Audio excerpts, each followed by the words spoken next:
Hello student, स्वागत है आपका आईसीटी वर्चुअल क्लासेस में। मैं हूं कविता, आपकी साइंस टीचर। उम्मीद करती हूँ आप सभी अच्छे होंगे और स्वस्थ होंगे। सो क्लास कंटिन्यू करेंगे अपना चैप्टर जिसका नाम है लाइफ प्रोसेसेस। हम बात कर रहे थे जैव प्रक्रम के बारे में यहाँ पर, ठीक है। यहाँ पर हम रेस्पिरेशन के बारे में बात कर रहे थे। प्रीवियस लेक्चर में आपने देखा रेस्पिरेटरी सिस्टम के बारे में। रेस्पिरेटरी सिस्टम में कौन कौन से पार्ट्स इंक्लूड होते हैं इसके बारे में हमने बात की है। इससे पहले हमने डाइजेशन की बात की है और डाइजेशन अलग अलग पार्ट्स में कैसे होता है इसके बारे में बात की है। तो मैंने पहले भी बहुत बार आपको बताया है कि ये जो आपके टॉपिक्स आ रहे हैं जिसमें आप बात कर रहे हैं किसकी, जिसमें अपनी बात, जब भी हम बात करेंगे किसकी यहाँ पर ऑर्गन सिस्टम की, या फिर आप बात करेंगे किसी भी सिस्टम की, किसी भी तंत्र की, तो आपको क्या कर लेना है, अच्छे से उस डायग्राम को समझ लेना है, ठीक है। तो प्रीवियस लेक्चर में हमने यहाँ पर रेस्पिरेटरी सिस्टम पढ़ा था, ठीक है। रेस्पिरेटरी सिस्टम एक बार आप देख लीजिए। अगर हम स्टार्टिंग के पार्ट्स को देखेंगे तो ये वाला डायग्राम हम देखेंगे। हमने कहा सबसे पहले आपके पास क्या आया है, नेजल कैविटी आई है, ठीक है। नेजल कैविटी से पहले नॉस्ट्रल्स आपके पास आए हैं। नॉस्ट्रल्स होते क्या हैं, जहां से जो आपके नासा द्वार जिसे आप कहते हैं नॉस्ट्रल्स होते हैं। नॉस्ट्रल्स के बाद आपके पास नेजल कैविटी, ये वाला जो पोर्शन है नेजल कैविटी का आपके पास आता है। नेजल कैविटी के बाद जो पोर्शन आपका आएगा वो आएगा फेरिंग्स। तो अब देखिए ये नेजल कैविटी है और ये जो आपकी आती है वो आती है ओरल कैविटी। ये आपकी ओरल कैविटी आ गई है, ठीक है। आपने कहा ऊपर से नेजल कैविटी है, नीचे से ओरल कैविटी है, दोनों एक पार्ट पर यहाँ पर मिल रहे हैं, जिसे आपने क्या कहा, फेरिंग्स आपने कहा। क्योंकि आपने देखा होगा जब कभी हम खाना खाते हैं, कभी कभी क्या होता है, खाना खाते हैं पानी पीते हैं, तो जो पानी आपने पिया वो नाक के थ्रू क्या आ जाता है, बाहर आ जाता है। कैसे हुआ, क्योंकि आपने कहा जो पानी आपने पिया वो यहाँ से जा करके इस रास्ते वापस आ गया, ठीक है। तो इसीलिए हमने कहा कॉमन पैसेज जो होगा ओरल कैविटी के लिए, नेजल कैविटी के लिए, दैट इज फेरिंग्स, ठीक है। फेरिंग्स के बाद जो पोर्शन आपके पास आता है वो है लैरिंग्स का पोर्शन, जिसे आप क्या कहते हैं, वॉइस बॉक्स भी कहते हैं। कैसे हमने बनाया था,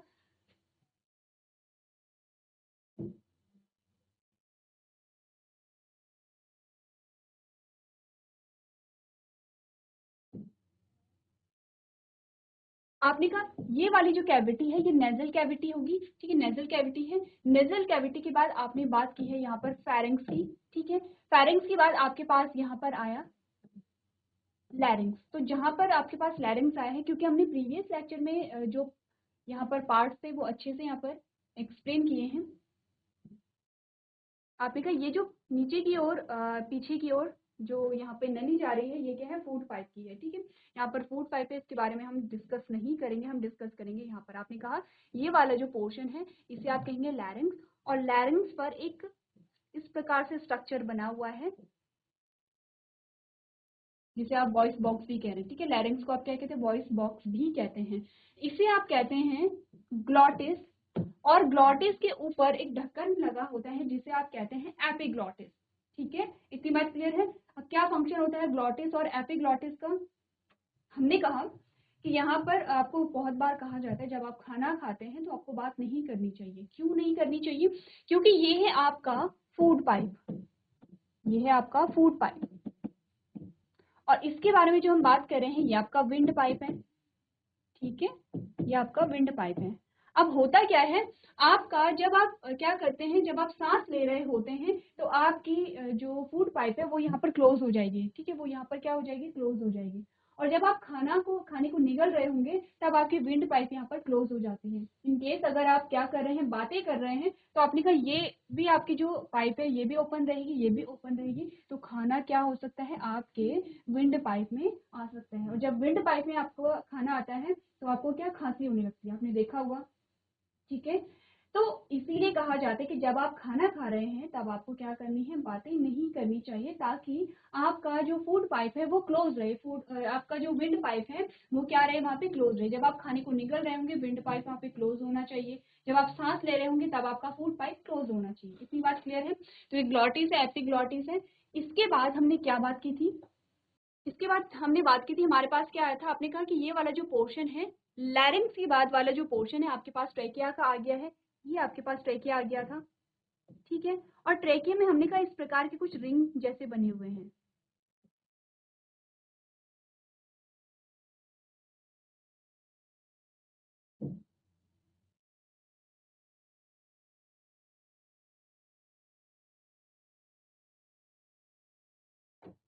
ठीक है। हमने कहा कि ये जो रिंग बने होते हैं हाइलिन कार्टिलेज से बने होते हैं, और जब यहाँ पर क्या होगा 5 नंबर से ये क्या होंगे, 2 पार्ट में डिवाइड हो जाते हैं। 2 पार्ट में डिवाइड हो गए हैं, कहाँ से हुए हैं आप यहाँ पर देख सकते हैं। आपने कहा ये जो रिंग लाइक स्ट्रक्चर रहे होंगे 1 2 3 4 5, ठीक है। ये जो रिंग लाइक स्ट्रक्चर आपको इस प्रकार से दिखाए गए हैं, ये रिंग लाइक स्ट्रक्चर है, और 5वीं जो रिंग आपके पास आती है वहां से ये 2 पार्ट में डिवाइड हो जाते हैं। ये 2 पार्ट में ऐसे डिवाइड हो गए हैं इस प्रकार से। जब ये 2 पार्ट में डिवाइड होते हैं तो ये किस में जाते हैं, ये किस में एंटर होते हैं, आपने कहा ये लंग्स में एंटर होंगे, लंग्स में एंटर हो गए हैं, ठीक है, दोनों तरफ। अब हमने इसे क्या कहा था, हमने कहा था ये जो ब्रांच है इसे हमने कहा था प्राइमरी ब्रोंकाई। क्या कहा था, प्राइमरी ब्रोंकाई कहा था, ठीक है। अगर हम इसकी बात करें तो इसे हमने क्या कहा था, ट्रेकिया है ये, ट्रेकिया। ट्रेकिया को ही क्या कहते हैं, विंड पाइप कहते हैं हम।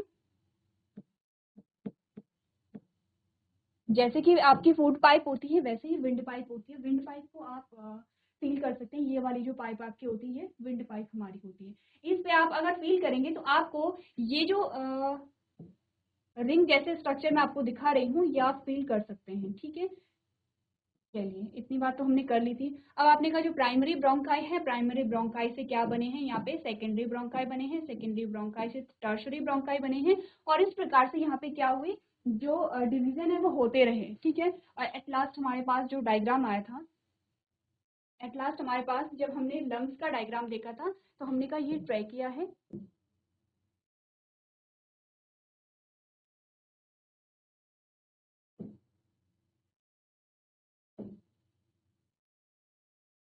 ठीक है। यहाँ पर प्राइमरी ब्रोंकाई से आपके सेकेंडरी ब्रोंकाई बन गए हैं, सेकेंडरी ब्रोंकाई से फिर आपके क्या बने हैं, टर्शरी ब्रोंकाई बने हैं इस प्रकार से, और लास्ट में आपको इस प्रकार के गुच्छे दिखाई दिए। लास्ट में आपको क्या दिखाई दिए, गुच्छे दिखाई दिए। ये आपका ट्रैकिया हो गया है, ये आपका प्राइमरी ब्रोंकाई हो गया है, ठीक है, ये आपका सेकेंडरी ब्रोंकाई हो गया है। इसी प्रकार से टर्शरी ब्रोंकाई आता है, और हम लास्ट में बात करेंगे किसकी, टर्मिनल ब्रोंकाई की। मैंने कल भी आपको बताया था टर्मिनल ब्रोंकाई इंपॉर्टेंट है आपके लिए, क्योंकि टर्मिनल ब्रोंकाई पे लगे होंगे एल्वियोलाई,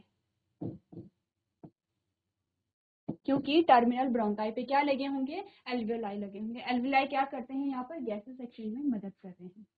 अब हमने कहा हमने रेस्पिरेटरी सिस्टम पढ़ लिया है, हमने रिवाइज भी अच्छे से कर लिया है। अब क्या होता है, जो रेस्पिरेटरी सिस्टम है वो आप 2 पार्ट में उसे डिवाइड कर सकते हैं। कंडक्टिव जो पार्ट होते हैं जो कंडक्शन कर रहे होते हैं, और दूसरे है जो एक्सचेंज कर रहे हैं, जो क्या कर रहे हैं, वो वाला पोर्शन जो एक्सचेंज कर रहा है गैसेस का एक्चुअली में। तो अगर मैं आपसे पूछूं कि यहाँ पर कंडक्टिव पार्ट कौन सा होगा, यानी कि वो कौन कौन से पार्ट है, वो कौन कौन से भाग है जो कंडक्शन का कार्य कर रहे हैं, और वो कौन कौन से भाग हैं जो गैसेस एक्सचेंज का कार्य कर रहे हैं, एक बार आप लोग क्या कर सकते हैं, इमेजेस को देख सकते हैं। तो देखिए आपने क्या कहा, अगर मैं कहूँ कि यहाँ पे नोस्ट्रल से लेकर के आपने कहा कि यहाँ पे क्या होगा, फेरेंक्स होगा, लैरेंक्स होगा, ट्रेकिया होगा, फिर आपने कहा कि ब्रोंकाई होंगे, primary bronchi, secondary bronchi, tertiary bronchi, ठीक है, टर्मिनल ब्रोंकाई। ये सारे जो पार्ट हैं हमारे पास ये क्या करें, कंडक्शन कर रहे हैं, ठीक है, कंडक्शन कर रहे हैं। तो हमने कहा कि यहाँ से लेकर के और यहाँ तक का जो पार्ट है, कौन सा पार्ट, आपने कहा कि जो आपके टर्मिनल ब्रोंकाई होती हैं ये पूरा कंडक्शन का कार्य कर रहे हैं, ठीक है। अगर मैं कहूँ गैसेस एक्सचेंज में कौन इंपॉर्टेंट रोल प्ले कर रहा है, तो क्या आप कहेंगे, आपने क्या एल्विलाई, क्या कहेंगे आप, एल्विलाई कहेंगे, ठीक है। और एल्विलाई में आपने कहा कि क्या होंगे, यहाँ पर जो एल्विलाई है इस प्रकार से एल्विलाई होगी, और ये क्या करी होगी, जो ब्लड वेसल्स है यहाँ पर एक्सचेंज चल रहा होगा, ठीक है। यहाँ से O2 आई और यहाँ क्या गया, CO2 गया। ये एक सिंपल सी बात है। अब अगर मैं आपसे कहूँ कि एग्जैक्टली आप देखेंगे कि जो लोकेशन होती है, जो पोजीशन होती है आपके रेस्पिरेटरी सिस्टम की, वो कहाँ पर होती है, तो आपने कहा हमारी बॉडी जो है, हमारी जो बॉडी है वो हम 2 पार्ट में इसे डिवाइड करते हैं। जैसे कि हमने कहा जो एब्डोमिनल कैविटी होती है, एक तो हमारी एब्डोमिनल कैविटी हो गई है, ठीक है, और एक हमारी होती है थोरैसिक कैविटी, होता है ऐसा। एक होती है एब्डोमिनल कैविटी, यानी कि आपके जो लोअर स्टमक आप कह सकते हैं। एक होती है थोरैसिक कैविटी जो आपका क्या होता है, लंग्स वाला पोर्शन होता है। तो अगर हम इसे बनाएं तो कैसे बनाएंगे, सबसे पहले तो हम क्या करेंगे,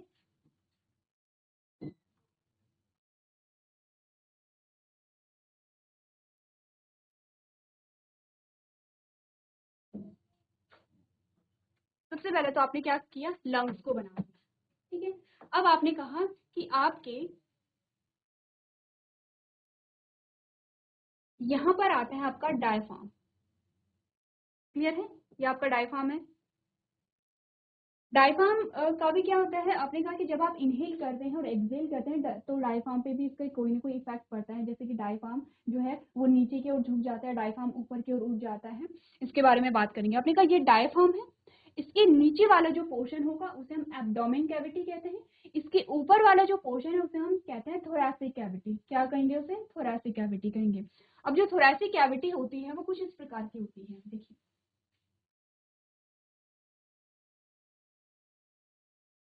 ये आपका ट्रैकिया है, ठीक है, ये ट्रैकिया है।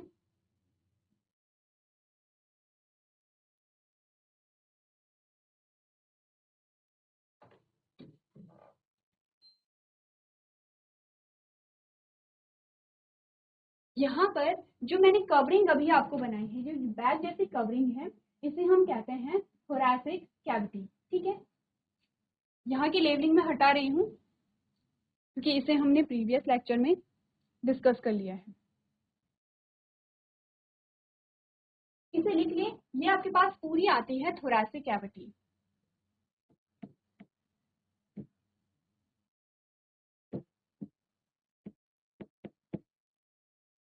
थोरैसिक कैविटी जो होती है आपकी, वो क्या होती है, उसमें 2 लेयर्स आपकी पाई जाती है, ठीक है। उसके पास 2 लेयर आपके पाई जाती हैं। एक लेयर तो यहाँ पर जो आपके लंग्स होते हैं उन्हें कवर करती है इस प्रकार से। चलिए, तो हमने कहा कि एक जो लेयर होगी थोरैसिक कैविटी की, एक तो ये है जो आपके लंग्स को क्या करती हैं, कवर करती हैं। एक और लेयर यहाँ पे आपके पास आएगी, ये वाली लेयर।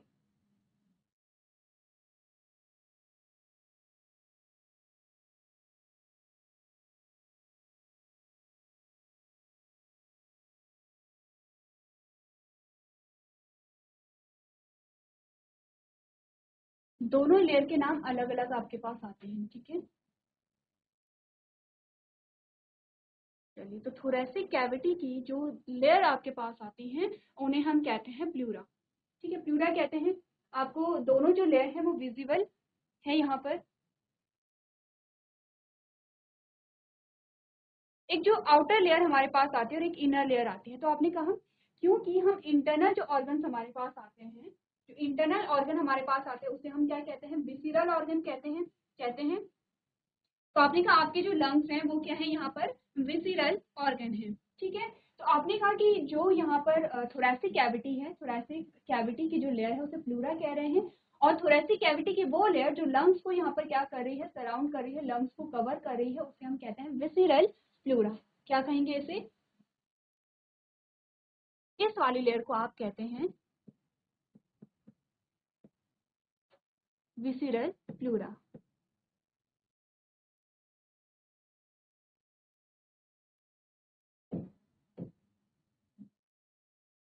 ठीक है, इतनी बात क्लियर है।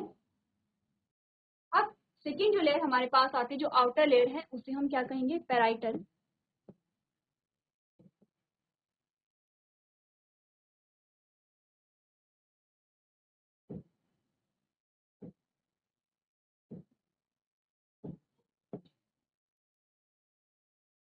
प्लूरा कहेंगे, ठीक है।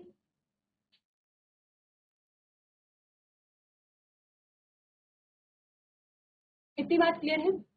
इसके बाद आपके पास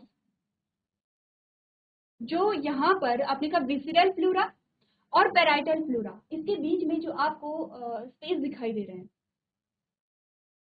इसके बीच में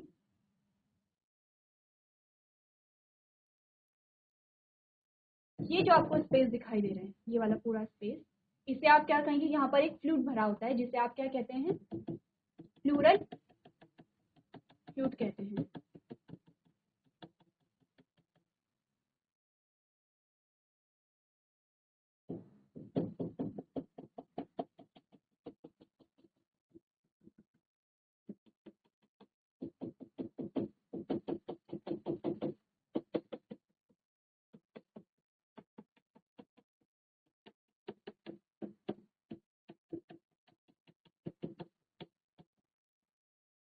लिख लें इसे, ये आपके पास आता है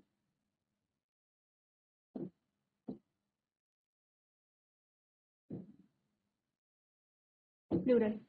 ठीक है, इतनी बातें क्लियर हैं यहाँ पर कि आपने कहा ये आपका पूरा क्या बनाता है, थोरैसिक कैविटी बनाता है। इसके अलावा एक और चीज यहाँ पर है, आपने कहा कि जो लंग्स हैं आपके वो 2 लंग्स हैं। ठीक है, ये आपका क्या है, लेफ्ट लंग है और ये आपका है राइट। ठीक है, यहाँ पर जो लंग्स होते हैं आपके वो क्या होते हैं, अलग अलग पार्ट में डिवाइड होते हैं। जैसे कि आपने बोला ये एक पार्ट में इस प्रकार से डिवाइड होता है। ठीक है,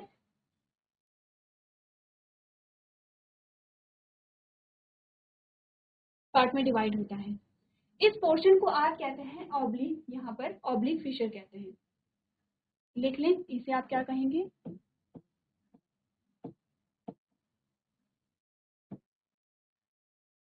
ऑब्लिक फिशर कहेंगे। ठीक है, ये भी सेम आपका क्या होगा, ऑब्लिक फिशर होगा, ये भी ऑब्लिक फिशर होगा। लेकिन यहाँ पर जब आप बात करेंगे किसकी, राइट लंग की बात करेंगे, तो यहाँ पर एक और आपका क्या आता है, यहाँ पर एक और पोर्शन आता है आपका। ठीक है, प्रकार से आप ले सकते हैं, एक और आपका क्या आता है, पोर्शन आता है। तो आपने कहा कि यहाँ पर क्या होता है, जो लेफ्ट लंग है आपका उसमें आपके 2 पार्ट आते हैं। ठीक है, और जो राइट आपका लंग होता है उसमें आपके 3 पार्ट आते हैं। इतनी बात क्लियर है। तो एक बार आप लोग क्या करेंगे, डायग्राम को नोट करेंगे। चलिए, तो ये हमने बात की किसकी, थोरैसिक कैविटी की हमने बात कर ली है, इतनी बात आप लोग ध्यान रखेंगे। अच्छा, एक और चीज, यहाँ पर अगर हम बोले कि जो आपका हार्ट होता है, यहीं पर आपका क्या होगा, हार्ट होगा। कहाँ पर, आपने का जो थोरैसिक कैविटी है उसके बीच में जो इस प्रकार से ये आपका क्या आ गया है, हार्ट यहाँ पर आ गया है। तो आप देख रहे हैं जो हार्ट है आपका वो स्लाइटली आपका क्या है, जो आपका लेफ्ट लंग है वहां पर क्या है, उसकी एंट्री हो रखी है। ठीक है, इसे आप क्या यहाँ पर क्या है, ये हार्ट वाला रीजन है और जो कि कहाँ पर है, थोरैसिक कैविटी के मिड वाले पोर्शन पे प्रेजेंट है। ठीक है, तो यहाँ पर हमने ध्यान क्या क्या रखना है, क्या क्या चीजें आपको याद रखनी है, ये इंपॉर्टेंट एक बार देख लेते हैं।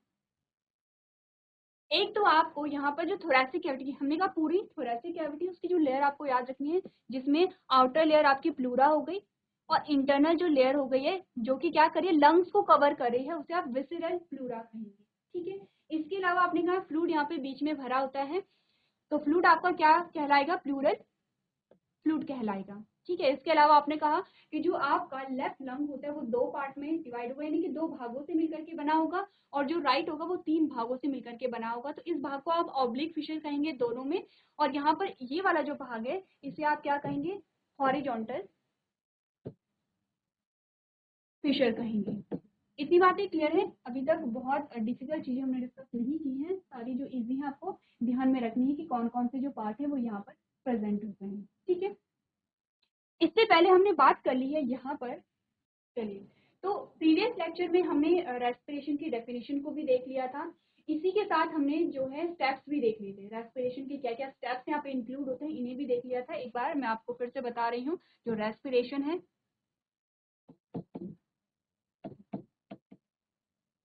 उसके स्टेप्स के बारे में हम बात कर रहे हैं। ठीक है, क्योंकि स्टेप से आपको बहुत सारी चीजें क्लियर हो गई होंगी। सबसे पहले जो स्टेप हमारे पास आता है, हमने कहा ब्रीथिंग। ब्रीथिंग में आपने इनहेल और एक्सेल किया था। दूसरा आपने बात की थी एक्सटर्नल रेस्पिरेशन की। ठीक है, तीसरी आपने बात की थी इंटरनल रेस्पिरेशन की। चौथी हमने बात की थी सेलुलर रेस्पिरेशन की।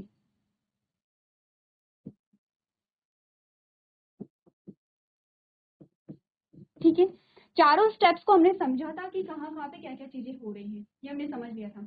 एक क्वेश्चन आपके पास आता है, क्योंकि हमने जो रेस्पिरेटरी सिस्टम है उसे पूरा हमने पढ़ लिया है, और जब आपने डायग्राम देखा, जब आपने यहाँ पर डायग्राम देखा तो आपके माइंड में क्वेश्चन आया होगा, वो ये है कि क्यों हम यहाँ पर अलग अलग चीजें पढ़ रहे हैं। ऐसा भी तो हो सकता था कि जो ट्रैकिया से यहाँ सीधे ऑक्सीजन आए, सीधे लंग्स में गई और लंग्स से सीधे आपके ब्लड वेसल्स में चली गई हैं। क्यों हम पढ़ रहे हैं कि जो ब्रोंकाई हैं वो अलग अलग पार्ट में डिवाइड हो जाते हैं, क्यों यहाँ पे बहुत सारे एल्विलाई, आप देख रहे हैं एल्विलाई का नंबर यहाँ पे पूरा जो आपको जो कॉर्नर में जो आपको बलून जैसे स्ट्रक्चर दिखाई दे रहे हैं सारे ही स्ट्रक्चर क्या है, यहाँ पे एल्विलाई है।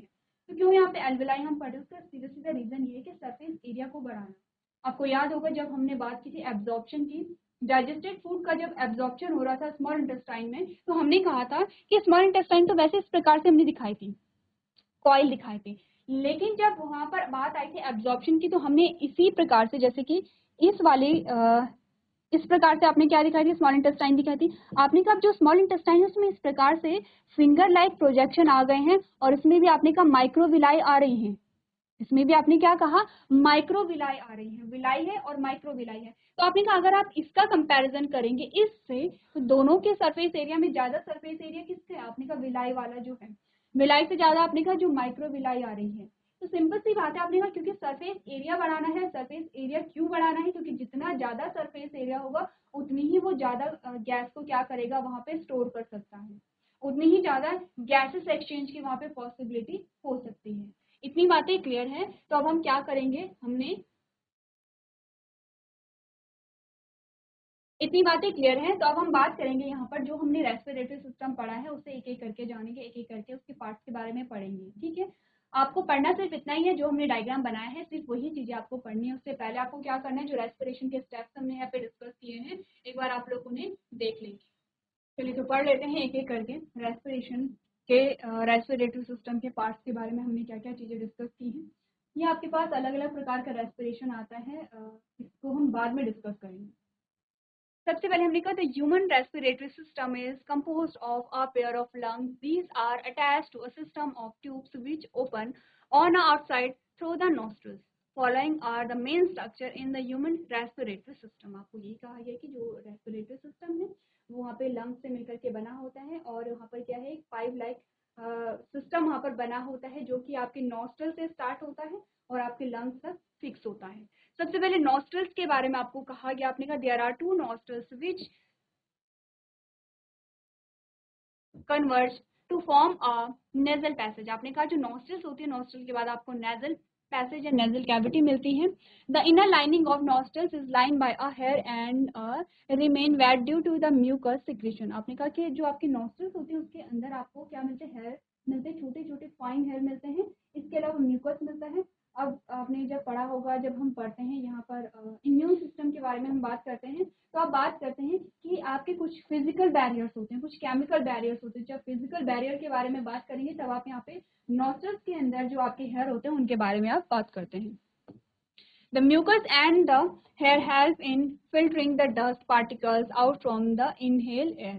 Further, air is warmed up when it enters the nasal passage. ठीक है, नॉस्ट्रल्स के बारे में बात कर ली है, जिसे आप क्या कहते हैं, नासिका छिद्र कहते हैं। आपने कहा दो नासिका छिद्र होते हैं जो मिलकर के नासिका मार्ग बनाते हैं। नाक की अंदरूनी परत बालों से ढकी होती है और वहां पर क्या होता है, जो म्यूकस है उसका सिक्रीशन होता रहता है। जो म्यूकस है वो बाल सांस की हवा से धूल के कणों को फिल्टर करने में मदद करते हैं। इसके अलावा जब हवा नासिका मार्ग में प्रवेश करती है तो वो गर्म हो जाती है, ठीक है। सेकेंड हमारे पास आए हैं फेरेंक्स। सेकेंड पोर्शन हमारे पास क्या आया था, फेरेंक्स आया था। It is a tube like structure which continue after the nasal passage. Pharynx में आपने कहा this part comes after the pharynx, this is also called voice box. क्या आपने बोला, आपने कहा ग्रसनी आई है, ये एक नली जैसी संरचना होती है जो नासिका मार्ग के बाद आती है, ठीक है। और ग्रसनी के बाद आपने किसकी बात की है, यहाँ पर आपने बात की है लैरिंक्स की, ठीक है। फेरेंक्स आया और लैरिंक्स आपके पास आया है। नेक्स्ट हमारे पास ट्रैकिया आ जाते हैं, जिसे आप क्या कहते हैं, विंड पाइप भी कहते हैं या वायु नली भी आप कहते हैं। इसे आपने कहा this is composed of a ring of cartilage, cartilaginous ring prevent the collapse of trachea in the absence of air. अब फंक्शन अगर मैं आपसे कहूँ, मैंने कहा कि यहाँ पर हमने क्या बात की थी, हमने कहा था आपके इस प्रकार से यहाँ पर क्या आए हैं, ये ट्रैकिया था। ट्रैकिया में कुछ इस प्रकार के रिंग लाइक स्ट्रक्चर थे जिसे हमने क्या कहा था, कार्टिलेज कहा था। आपने कहा कार्टिलेज का फंक्शन क्या होता है, आपने कहा जब हवा नहीं है तो ऐसा ना हो कि जो आपकी ट्रैकिया है वो आपस में कोलैप्स कर जाए या फिर आपस में क्या हो जाए, कॉन्ट्रैक्ट कर जाए। तो इस वजह से ये यहाँ पे क्या पाए जाते हैं, आपके कार्टिलेज पाए जाते हैं। तो आपने कहा श्वास नली में क्या होता है, ये उपास्थि के छल्लों से बनी होती है। कार्टिलेजिनस वलय वायु की अनुपस्थिति में श्वास नली को बहने से रोकते हैं।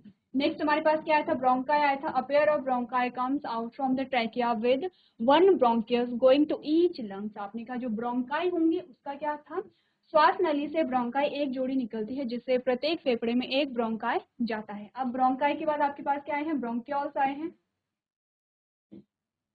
अब bronchus divide into two branches and सब ब्रांचेस इनसाइड द लंग। आपने कहा कि जो ब्रोंकाई है, ब्रोंकाई अलग अलग ब्रांचेस में टूटती चली जा रही है। एट लास्ट आपके पास क्या है, टर्मिनल ब्रोंकाई आए हैं। अब हम टर्मिनल ब्रोंकाई पे आपके क्या लगे होते हैं, एल्विलाई लगे होते हैं। एल्विलाई के बारे में एक बार पढ़ लेते हैं। आपने कहा these are air sacs at the end of bronchioles. The alveoli is composed of a very thin membrane and is placed where the blood capillaries open. This is a alveolus where the oxygen mixed with a blood and carbon dioxide exit from the blood. The exchange of gases in alveoli takes place due to the pressure differential. अब क्या यहाँ पे क्या हो रहा है, pressure difference यहाँ पर आता है, कंसंट्रेशन डिफरेंस यहाँ पर आता है। जब हम स्टेप वाइज पढ़ेंगे कि रेस्पिरेशन कैसे चल रहा है, तब हम वहां पर देखेंगे कैसे कंसंट्रेशन डिफरेंस यहाँ पर क्रिएट हुआ है। एल्विलाई के बारे में क्या बोला आपने कहा, ये ब्रोंकियोल्स के अंत में वायु की थैली होते हैं, बलून लाइक स्ट्रक्चर होते हैं। एल्विलस एक बहुत पतली झिल्ली से बना होता है। यह बहुत स्थान है जहां रक्त कोशिकाएं खुलती हैं। एल्विलस है जहां ऑक्सीजन रक्त के साथ मिश्रित होता है और कार्बन डाइऑक्साइड रक्त से बाहर निकल जाता है। एल्विलाई में गैसों का आदान प्रदान दबाव के अंतर के कारण होता है, जो कि आप आगे पढ़ेंगे। ठीक है, टाइप्स ऑफ रेस्पिरेशन हम बाद में इसके बारे में डिस्कस करेंगे। तो आज के सेशन में हमने क्या क्या चीजें समझी हैं। आपने कहा कि सबसे पहले तो हमने समझा है कि जो रेस्पिरेटरी सिस्टम है, पूरे सिस्टम को हमने समझा। इसके अलावा हमने थोरैसिक कैविटी को समझे कि थोरैसिक कैविटी क्या होती है। थोरैसिक कैविटी में आपके जो लंग्स होते हैं उनकी कौन कौन सी कवरिंग होती है। ठीक है, इसी के अलावा आपने डायफ्राम के बारे में बात की। ये जो आपका लास्ट वाला पोर्शन आता है, डायफ्राम आता है। नेक्स्ट जो हमारा लेक्चर होगा वहां पर हम कुछ और डिटेल में बात करेंगे, जिसमें आप यहाँ पर बात करेंगे रिब्स के बारे में, रिब्स के बीच में कौन कौन सी मसल्स होती हैं और उनकी क्या इंपॉर्टेंस होती है रेस्पिरेशन में। तो आपको करना है, जो चीजें अभी तक हमने डिस्कस की एक बार आप लोगों ने रिवाइज करके लेके आएंगे। तो आज के सेशन में हम इतना ही करेंगे। अभी तक क्लास में बने रहने के लिए आपका धन्यवाद।